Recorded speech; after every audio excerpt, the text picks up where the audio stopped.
Hermanos, ¿cómo están? Buenas tardes, que Dios les bendiga. Si fueran tan amables de abrir la palabra de Dios ahí en el Evangelio de Mateo, capítulo 1, versículo 23, es el texto en el cual vamos hoy a desarrollar este sermón. Como ustedes saben, hemos estado empezando esta serie tan bonita acerca de la Navidad 2022.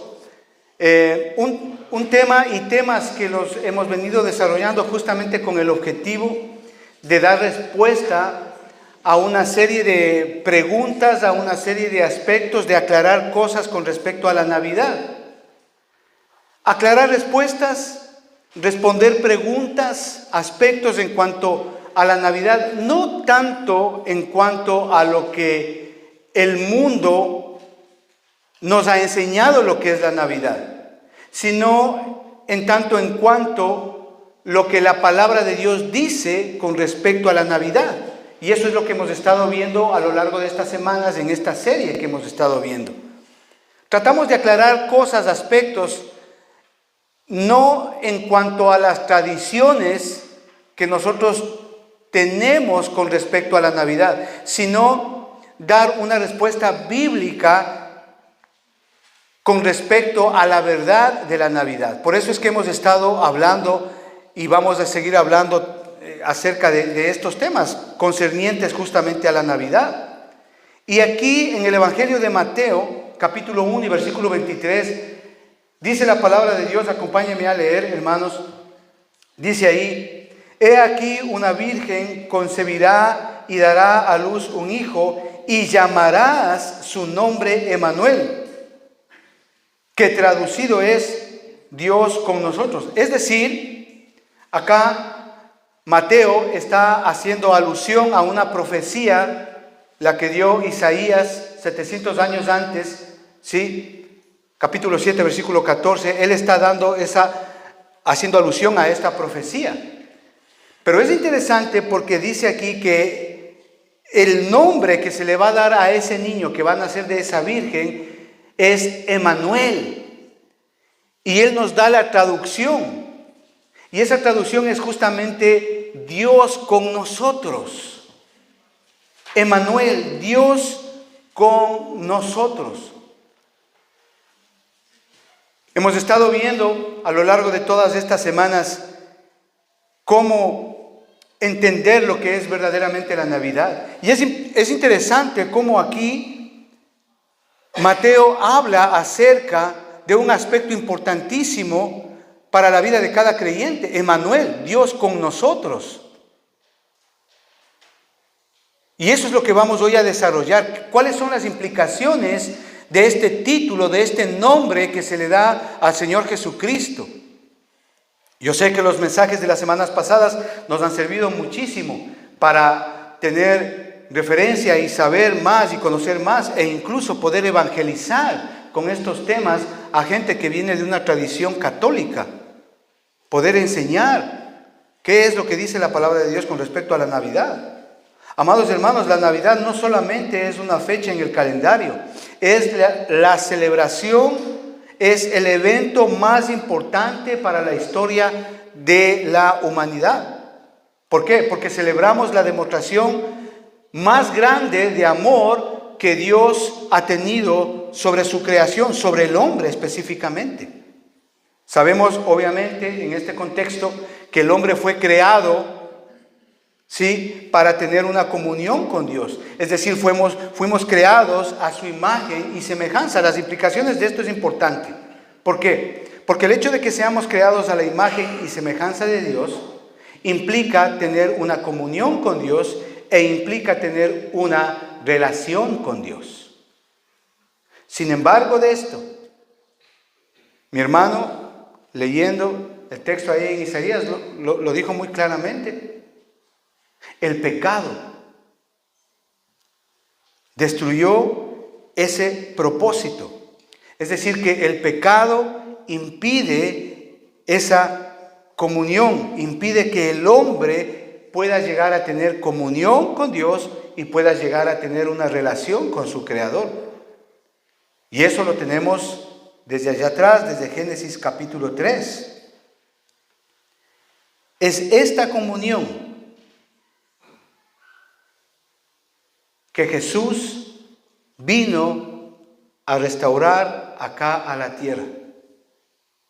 Es este problema, el problema del pecado, por el cual Jesús vino acá a la tierra, justamente para arreglar esos dos problemas, el del pecado y el de la comunión y relación con nuestro Creador.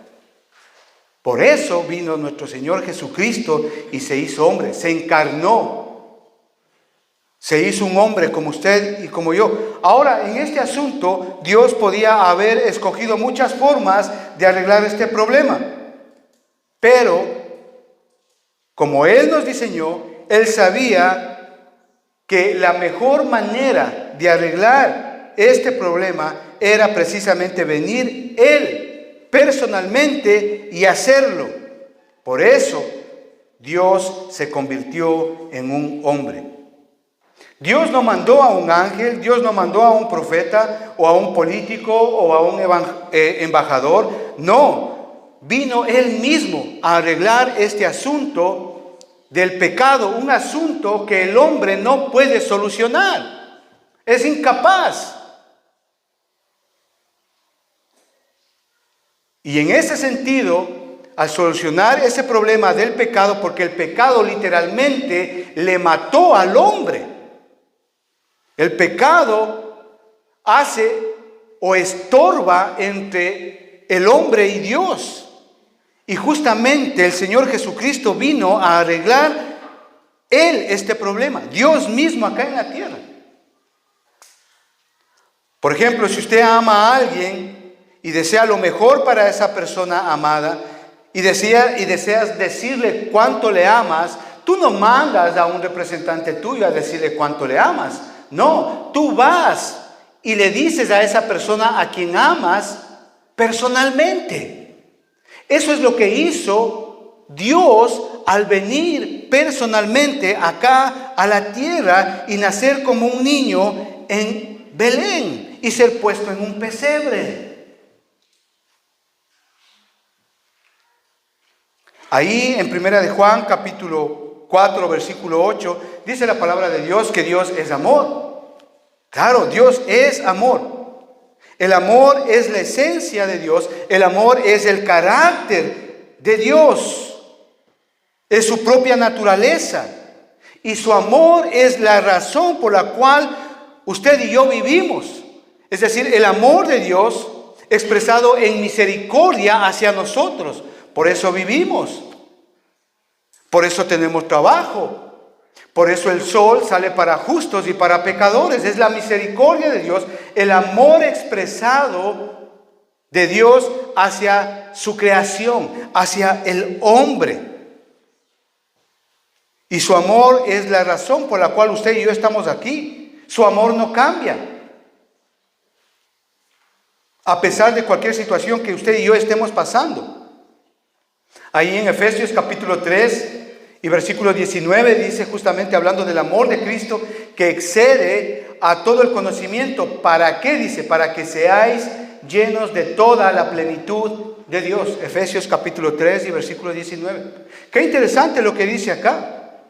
¿Sí? Dice que el amor de Cristo excede todo el conocimiento, es decir, que el amor de Cristo excede todo lo que usted pueda conocer, experimentar, lo llena todo. ¿Por qué? Dice, porque, y da la explicación para qué es esto, para que seáis llenos de la plenitud de Dios. Es decir, todo lo que el hombre necesita en su vida, no es dinero, no es propiedades, es Dios quien llena todo lo que necesita el hombre. Es Dios a través de Jesucristo en nosotros, por lo cual nosotros podemos sentir, tener, percibir toda la plenitud de Dios en nuestras vidas.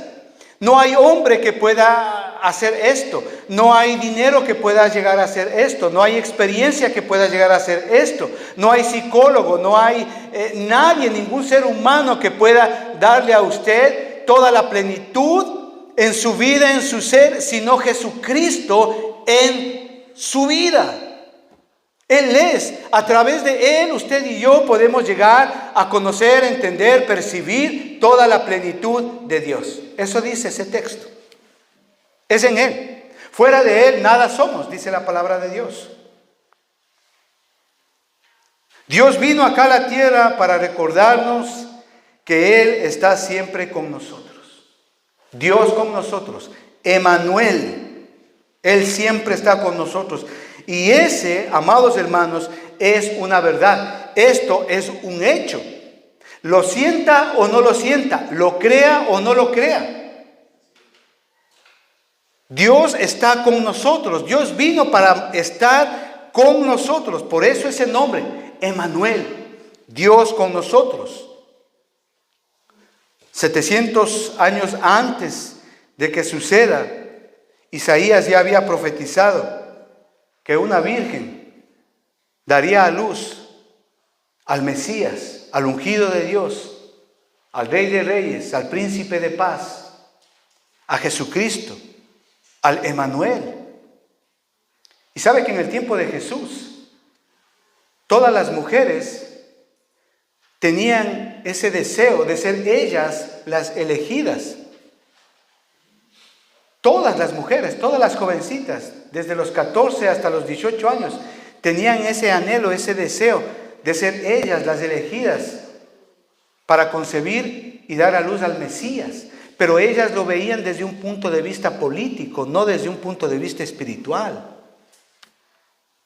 Por eso es que María se sorprende al recibir el anuncio de los ángeles.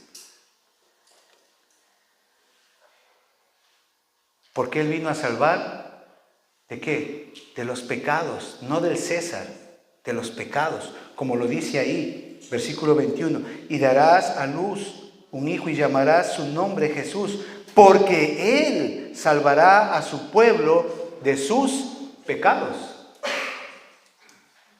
Es un dato aparte, no estaba en el sermón esto, en mis notas, pero para que usted le entienda. Bueno, y con una misión como esta, Jesús tenía que ser obviamente divino. ¿Por qué? Porque su divinidad es importante y necesaria para nuestra salvación. Mientras que su humanidad le dio la habilidad de morir después de haber vivido una vida perfecta y sin pecado. Es decir, solo Jesús, el Dios hombre, podía ofrecer la salvación eterna y quitar lo que impedía para que usted y yo podamos relacionarnos nuevamente con Dios. Esto es el pecado. Por eso vemos tanto la divinidad de Jesucristo y la humanidad de Jesucristo, que es lo que hemos estado viendo todas a lo largo de todas estas semanas. El hecho, obviamente, de que Dios se hizo uno de nosotros es muy importante y muy relevante. Dios con nosotros. Pero, ¿qué quiere decir esto de Emmanuel? ¿Cuáles son las implicaciones de esta palabra, de esta traducción de esta palabra, Emmanuel, Dios con nosotros? ¿Cuáles son las implicaciones para usted y para mí como creyentes? ¿En qué afecta eso a mi vida? Eso es lo que vamos a ver hoy, por lo menos 3 puntos. El primer punto, amados hermanos, ¿cuáles son las implicaciones de que Dios esté con nosotros como creyentes? Que en primer lugar nosotros podemos soportar las circunstancias de la vida. Hebreos capítulo 13, versículos 5 y 6, dice así: no te desampararé ni te dejaré. De manera que podemos decir confiadamente: el Señor es mi ayudador, no temeré lo que me pueda hacer el hombre. Qué interesante, hermano. Lo que Dios ha dicho de sí mismo en cuanto a su presencia con nosotros, lo dice para que nosotros podamos decir: no temeré. ¿Qué puede hacerme el hombre? ¡Qué promesa! Dios con nosotros. Si Jesucristo está conmigo. ¿Qué puedo yo temer? Nada. Es en ese sentido que yo puedo pasar cualquier circunstancia de la vida con Él. Sin Él es diferente. Con Él podemos pasar cualquier circunstancia que nosotros estemos sufriendo. Cualquier dolor, aflicción, tristeza, enfermedad, angustia, soledad.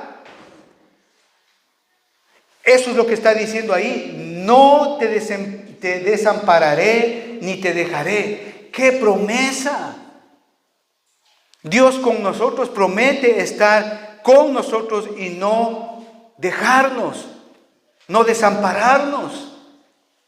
La imagen de un padre que cuida a su hijo pequeño, no lo deja solo, le ayuda a cruzar la calle, le da la mano, le suelta, no le suelta, le protege, le cuida, le sustenta, le provee. Dios con nosotros, Emmanuel, eso está haciendo con usted y con mí. No te desampararé, no te dejaré, de manera que podamos decir confiadamente, el Señor es mi ayudador. ¿Qué situación estás pasando ahora? Déjame decirte, si tú eres creyente, si Cristo está en tu corazón, Él está contigo. Dios con nosotros, Él te ayudará. Él te va a ayudar.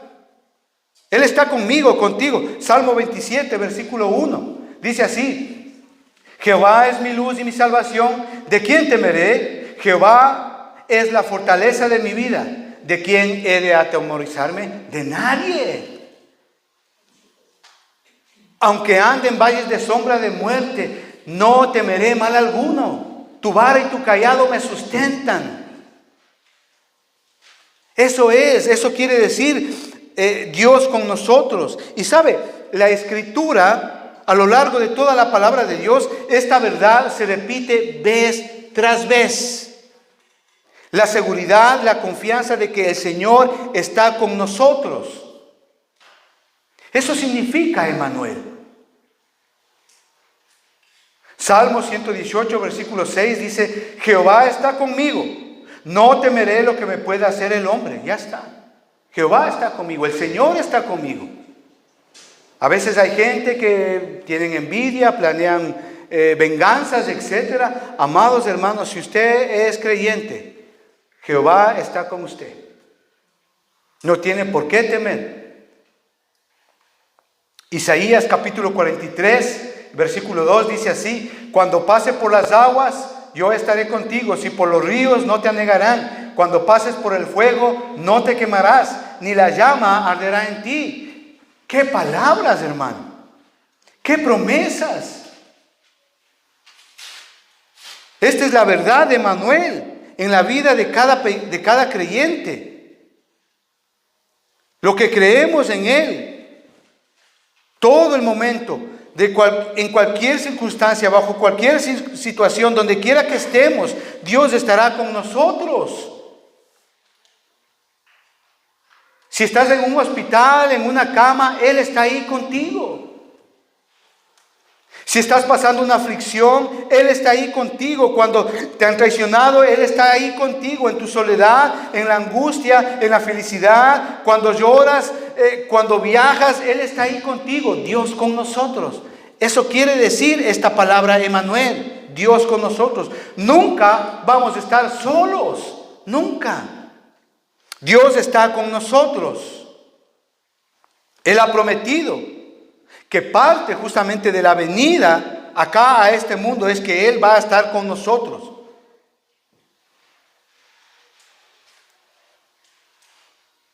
En medio de cualquier circunstancia que tú estés pasando, Él está ahí contigo.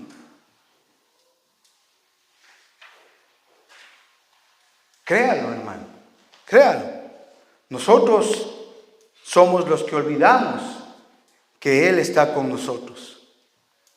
Los afanes de la vida, el amor al dinero, el rencor, la autosuficiencia, las maneras de pensar, las filosofías del mundo, hacen que nosotros nos olvidemos de que Él está, de que nuestro Señor, de que Él es nuestro Emmanuel, de que Él está con nosotros.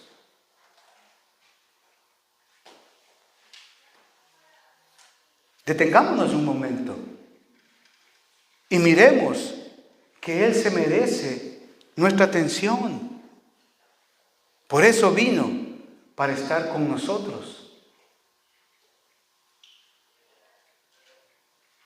En cualquier circunstancia que estemos pasando.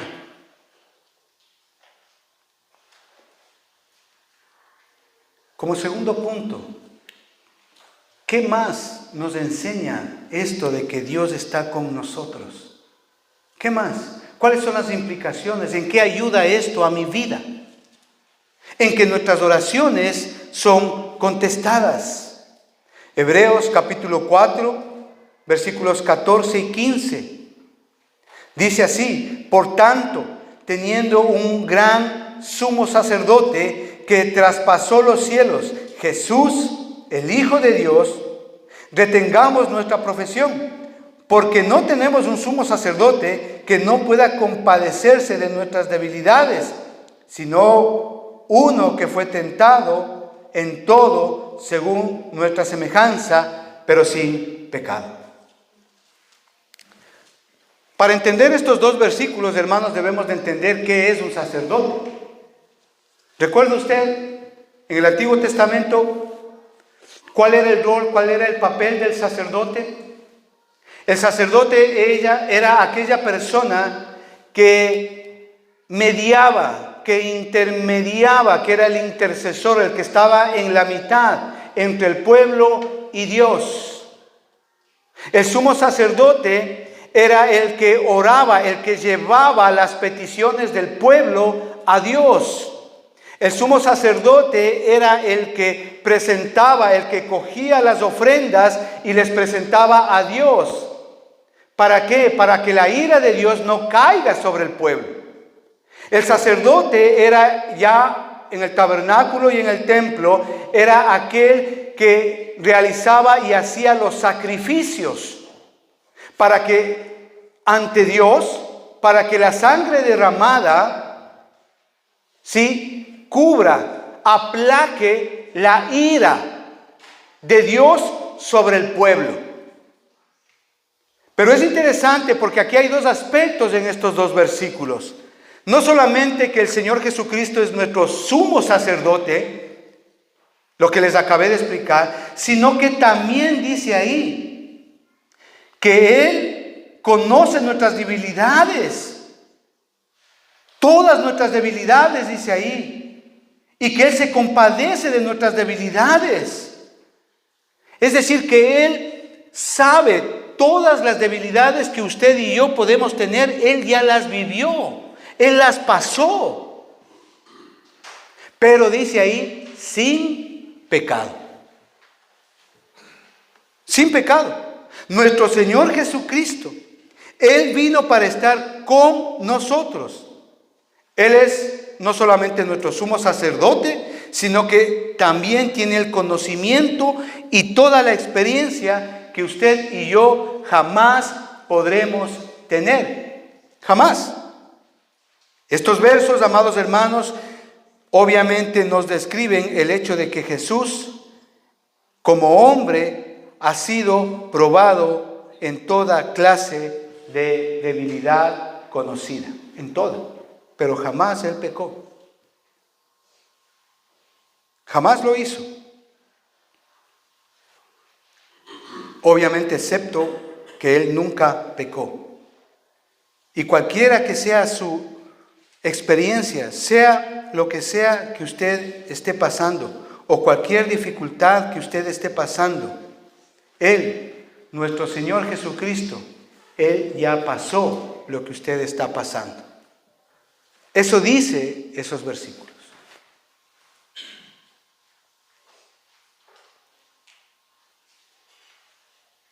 Él es nuestro sumo sacerdote. Él es nuestro Emmanuel. Lo que usted está pasando, Él ya pasó.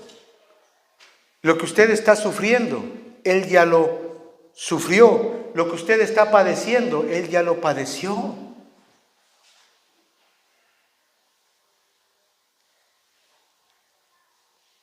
Y cuando yo acudo a Él, Él entiende lo que yo estoy pasando, porque Él ya lo pasó. Y de esa manera Él puede interceder, mediar entre usted y Dios. De hecho, Él es nuestro intercesor. ¿No le ha pasado a usted a veces que es tan confortable, tan consolador hablar con alguien que ya pasó lo que usted está pasando? ¿Verdad? Trae descanso a nuestra aflicción, a nuestro dolor. Y todo esto lo hizo el Señor Jesucristo por usted y por mí. Por eso Él vino acá a la tierra.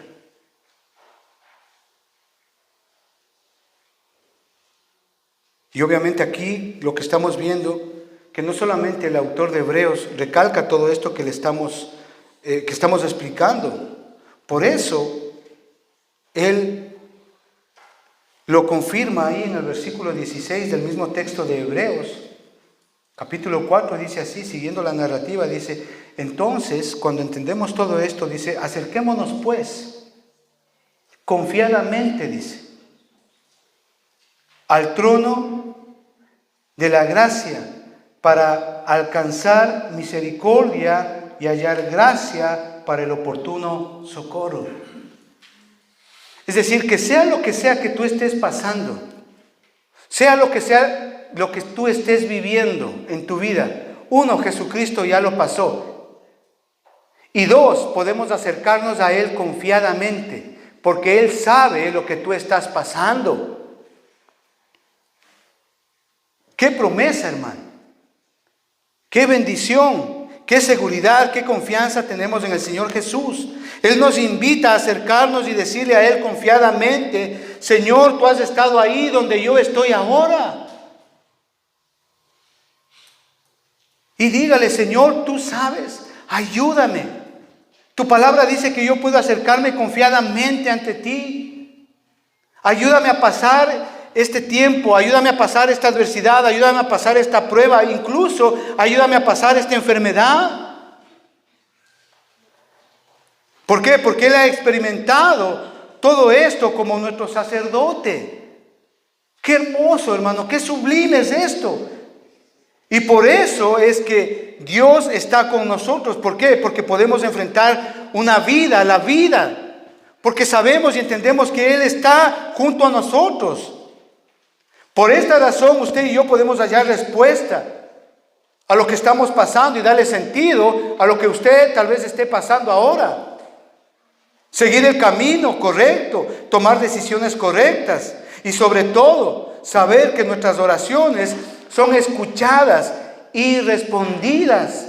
¿Por qué? Porque Emmanuel, Dios está con nosotros.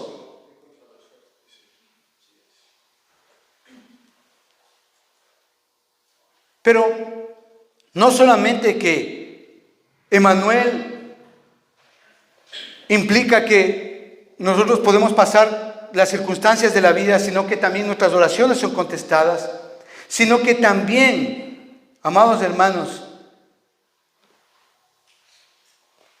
nuestra vida cristiana es perfeccionada. Para eso Dios está con nosotros. Por esa razón Dios está con nosotros. ¿Por qué? Porque Él quiere perfeccionarnos en nuestra vida como creyentes. Mire, cuando usted, por ejemplo, ha leído la Biblia, y cuando lea la Biblia, yo le pido que lea la Biblia, de verdad. Que no vea videos en YouTube de cualquier cosa. No. Eso no es bueno, para nada es bueno. Luego se mete cosas de una cosa, de otra cosa, y al final termina su mente y su corazoncito atontado de tanta cosa. No, hermano, coja la Biblia, ore y pídale al Espíritu Santo que le dé una iluminación correcta en su vida. Mire, y cuando usted lea la Biblia, léalo en este sentido. Usted se ha dado cuenta, especialmente en el Antiguo Testamento, que cuando Dios pide hacer algo a alguien, ahí en la Biblia no lo quieren hacer. ¿Se ha dado cuenta de eso? No lo quieren hacer. Es decir, cada vez que Dios se acercó a alguien a pedirle que haga algo, estos hombres dieron muchas excusas. ¿Sí? Dieron muchas excusas. Se consideraron no aptos para esa tarea, no estar preparados, no capaces, e incluso algunos se consideraron no dignos. El temor obviamente está detrás de todas estas excusas de que no podían hacerlo. El ejemplo más claro y concreto que usted y yo conocemos obviamente es Moisés. ¿Recuerda a Moisés? ¿Sí? Ahí en el capítulo 3, versículo 11, Dios había escuchado el clamor de todo el pueblo. Habían ya pasado, me parece que como 450 años de esclavitud ahí en Egipto. Dios escucha el clamor de su pueblo y le dice: bueno, Moisés, hazme el favor, ven acá, yo quiero que tú te encargues del pueblo, seas el representante ante el faraón y les conduzcas por donde yo te voy a decir que vayan. ¿Sí? Y ahí en el capítulo 3, versículo 11 del libro de Éxodo, Moisés le da una respuesta muy particular y le dice: oye, bueno, pero Dios, ¿quién soy yo? Le dice. ¿Quién soy yo? Que yo vaya a ir delante del faraón, le dice así. Bueno, y la discusión entre Moisés y Dios sigue por más de un capítulo. Y cuando usted lea el capítulo 3 y el capítulo 4, usted se va a dar cuenta que Dios ya comienza a enojarse.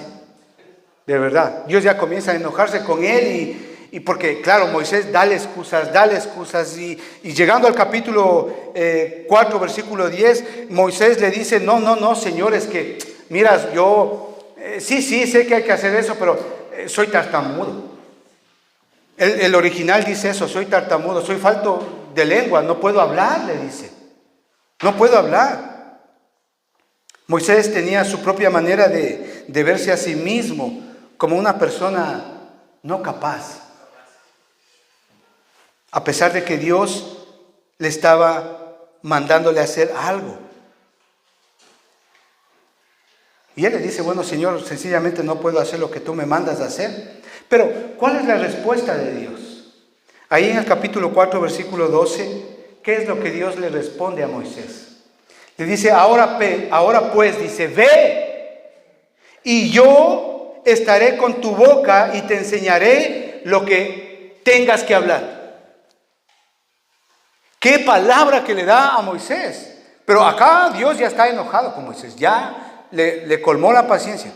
Y le dice: no, deja de dar excusas, anda, preséntate ante el faraón y yo voy a estar en tu boca. Y yo te enseñaré lo que tengas que decir. Eso le dijo. Dios le dice: yo te voy a ayudar a decir lo que tengas que decir. Eso es lo que Dios le dice. Sí, sé que tú te ves a ti mismo como lo peor, como incapaz, como que no puedes, pero yo voy a estar contigo, yo te voy a guiar. Y tenemos muchos ejemplos más en la palabra de Dios con respecto a eso. Josué, Jeremías, Gedeón, todos ellos les dieron excusas a Dios. Y ya acá en el Nuevo Testamento Jesús hace lo mismo con sus discípulos. Y les dice ahí en Mateo capítulo 20, capítulo 28, versículo 20, desde el 19 podemos leer, dice: por tanto, id y haced discípulos a todas las naciones y bautizándoles en el nombre del Padre, del Hijo y del Espíritu Santo, enseñándoles que guarden todas estas cosas que os he mandado. ¿Qué palabra que Dios, qué responsabilidad que Dios les da a los discípulos? Vayan y prediquen la palabra de Dios a sus discípulos. ¿Ha predicado usted la palabra de Dios?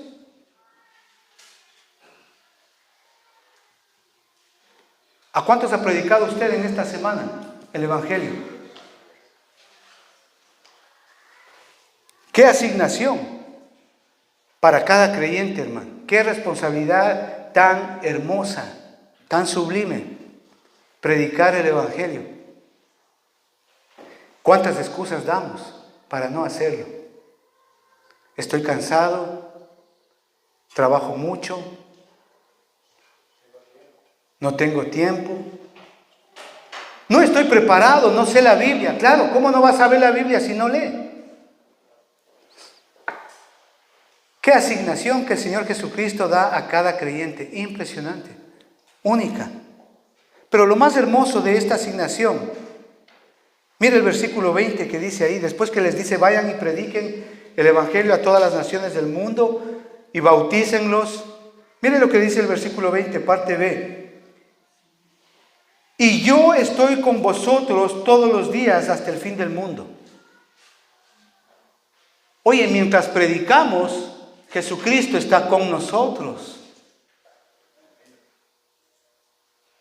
Esa es una verdad absoluta ahí. Yo estoy con vosotros todos los días hasta el fin del mundo. Amados hermanos, ¿cuál es nuestra actitud cuando sabemos que Dios te manda a hacer algo? ¿Qué excusas les das? Mire, lo que Dios nos manda a hacer es para perfeccionarnos en nuestra vida como creyentes. De no tuviéramos los 5 libros que Moisés escribió, el Pentateuco, no lo tuviéramos. Él se excusó al principio, pero después él aprendió. El Señor le enseñó y él fue perfeccionado en su vida como creyente y pudo conducir no solamente a todo el pueblo de Israel por Egipto, sino que también el Espíritu Santo le habló y le llevó a escribir los 5 primeros libros del Pentateuco. ¡Qué bien lo hizo! Aquel que era tartamudo, que se creía falto de palabra, lo hizo tan bien que hoy tenemos la base de lo que es el Antiguo Testamento y la ley. ¿Qué hay de usted y de mí cuando Dios nos manda a hacer algo? Madre, esposa, Dios te manda a edificar tu casa. Ahí en Proverbios capítulo 14, versículo 1, la mujer sabia edifica la casa. Oh, usted puede decir, oh, no, es que yo soy soltera. No, Dios está contigo. Ese Manuel está contigo. Sí hay cómo. Oh, es que yo he sufrido, me han hecho mucho daño. ¿Dónde está Cristo? ¿Dónde está ese Manuel? Dios está contigo. Él va a poner ese amor, la capacidad para poder que tú edifiques tu casa. Ah, es que mi marido no es creyente. ¿Y? Cristo está contigo. Si tu marido no está contigo, si tu esposo no está contigo, Cristo está contigo. Él ha prometido estar contigo hasta el fin de los tiempos. ¿Cuál es la excusa para no edificar un buen hogar? Ninguna. Esposas, madres, el Señor les llama a ustedes a someterse a su esposo. Efesios capítulo 5, versículos 22 y 23. ¿Cómo se somete usted a su esposo? ¿Cómo lo hace? ¿O prefiere gritarle, faltarle el respeto? Ah, es que él no es creyente. Y Jesús está con usted. Por eso estamos estudiando este tema. Emmanuel, Dios con nosotros. Mire, si Emmanuel está con usted, si Dios está con usted, y usted cree en esa palabra, en esa verdad, entonces el Señor le va a capacitar a usted para que por su conducta, su vida cristiana, usted pueda llegar a cambiar a su esposo. Eso dice la palabra de Dios. No tienes excusa para no hacer de tu esposo un esposo que ame a Cristo. No lo hay. Esposas, madres, ustedes son llamadas a dar dirección a sus hijos. Proverbios capítulo 1, versículo 8, parte B. Ustedes, esposas, madres, están llamadas a dar dirección a su hijo, a sus hijos. Pero si usted no conoce a Cristo, si Cristo no está en su corazón, si usted no lee la palabra de Dios, usted nunca va a poder dar dirección. Dirección es guía a su hijo, mostrarle el camino. Pero si usted no tiene la palabra de Dios en usted, si Jesucristo no mora en su corazón, usted no va a poder ser esa madre que va a poder dar dirección a su hijo, a su hija. Usted debe de estar capacitada como madre para hablar la verdad con ellos. y decirle, hijo, hija, estás viviendo en fornicación. La palabra de Dios dice así. Y mostrarles el camino correcto, dirección. La palabra de Dios ahí, en Génesis capítulo 2, del versículo 18 al 23, dice que usted, amada esposa, debe de ser la ayuda idónea. La ayuda idónea, no la que le empuja a su pobre esposo. No ves, es que yo te dije, vos te metiste en esa deuda. Y así se lavan las manos las espositas. Dice ayuda idónea, es la que pone el hombro, es la que le levanta a su esposo, es la que ora, la que intercede por su esposo todas las noches mientras él duerme. Así sea o no sea cristiano, es esa ayuda idónea. Pero si usted se levanta a las 10, 12 del día, si usted es una vaga, no arregla la casa, es desasiada, ¿qué ayuda idónea es esa? Nada. ¿Cómo va a poder esperar usted que su marido cambie cuando usted no vive una vida cristiana correcta? ¿No es así? Dios les manda hacer a ustedes aspectos específicos en su vida para que su hogar sea un hogar de bendición. ¿Qué excusas está dando? Padres, esposos. El Señor nos manda a ser la cabeza del hogar y de la mujer. Ahí en Efesios capítulo 22, versículo 24 dice eso. Los esposos debemos de ser cabeza de la esposa. Pero ¿qué tipo de cabeza eres? ¿Qué tipo de autoridad representas en tu hogar? Mire, usted no va a poder ser cabeza, autoridad en su hogar mientras usted no se someta a Cristo. Es así de simple. Mire, ser cabeza de hogar no significa gritar en casa, no significa patear en casa, no significa pasar callado 2, 3 semanas en casa. No, eso no significa ser cabeza del hogar. Ser cabeza del hogar es que usted dé ejemplo como padre en todo. Sea usted el que sirve, no el servido. Eso es ser cabeza de hogar. ¿Cómo aprenden nuestros hijos y nuestra familia lo que es honestidad, lo que es verdad, lo que es conducta moral correcta? Es a través del padre en casa. Pero si no hay ese padre, entonces usted no puede esperar que su esposa cambie o que sus hijos sean de bendición. No. El Señor nos manda a hacer a usted y a mí como padres, no hacer los gritones. Eso es autoritarismo. El Señor no quiere gente gritona en casa.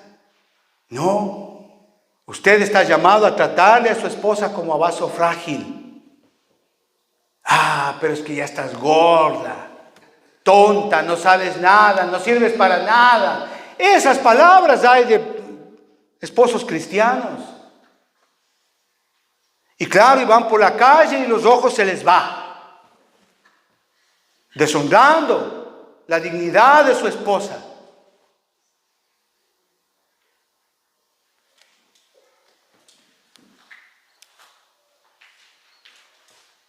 Efesios capítulo 5, lea todo eso, es maravilloso. Esposo, usted está en un punto muy crítico. ¿Sabe por qué? Porque Dios manda, y la analogía que utiliza el apóstol ahí en Efesios es impresionante, porque usted y yo debemos de estar dispuestos como esposos a dar literalmente la vida por ellas. Como Cristo dio su vida por la iglesia. Esa es la analogía que Él está dando ahí. ¿Está dispuesto usted a hacer eso? No, vaya, trabaje, madrugue, deme la plata. ¿Cuánto gastó? ¿Cuánto tiene? ¿Qué es eso? Cuentas, a ver. ¿Qué esposos son esos?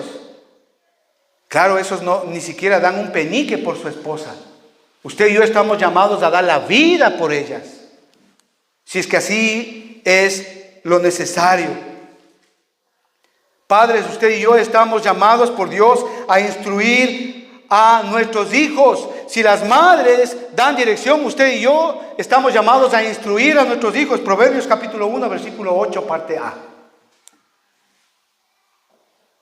Pero ¿cómo usted va a instruir? Instruir significa enseñar, corregir, mostrar cómo. Eso es instruir. Pero si usted no tiene la palabra de Dios en su vida, usted no va a saber cómo instruir a su hijo, cómo instruir, cómo dar, cómo enseñarle cómo se hace a su hija, a su hijo. Y esto es importantísimo en estos tiempos hoy, donde la homosexualidad, el lesbianismo, la prostitución, el sexo ilícito, sexo a tempranas edades, eso es pan de todos los días en los colegios, escuelas, universidades. Pero usted está como padre en la capacidad de poder dar instrucción a su hijo.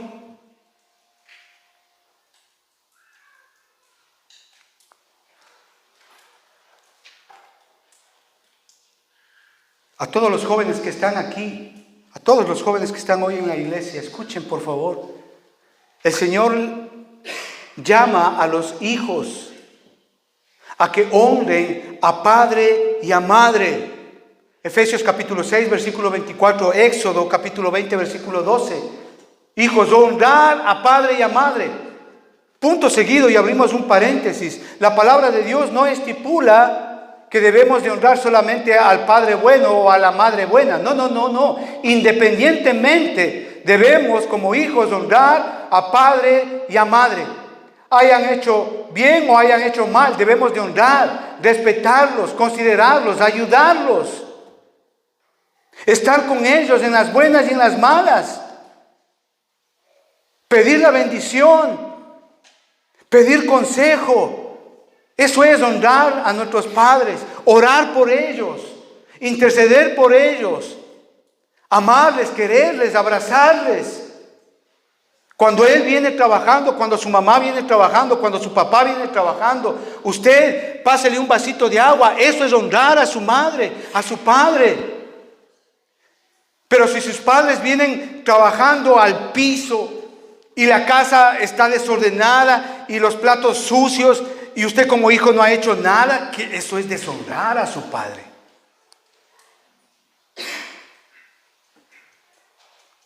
¿Estamos dispuestos a hacerlo? ¿Sabe que Dios nos manda a hacer estas cosas? Es precisamente para que por medio de esto el Señor nos puede capacitar y perfeccionar en nuestra vida como cristiana y darle gloria y honra a Él. Y Dios nos ayuda, Él nos provee, Él está junto a nosotros. Él es nuestro Emmanuel, Dios está con nosotros hasta el fin de los días. Amados hermanos, el mensaje más grande de seguridad y confianza que el hombre jamás pueda tener es ese: Emmanuel, Dios con nosotros. Dios mismo viniendo acá a la tierra, en la segunda persona de la Trinidad.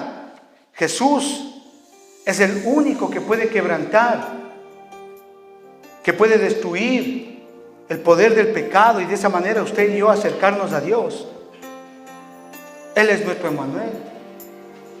Él es nuestro Dios. Padre, te agradecemos en el nombre de Jesús por esta palabra, Señor. Y te damos gracias, Señor, porque tú siempre estás con nosotros.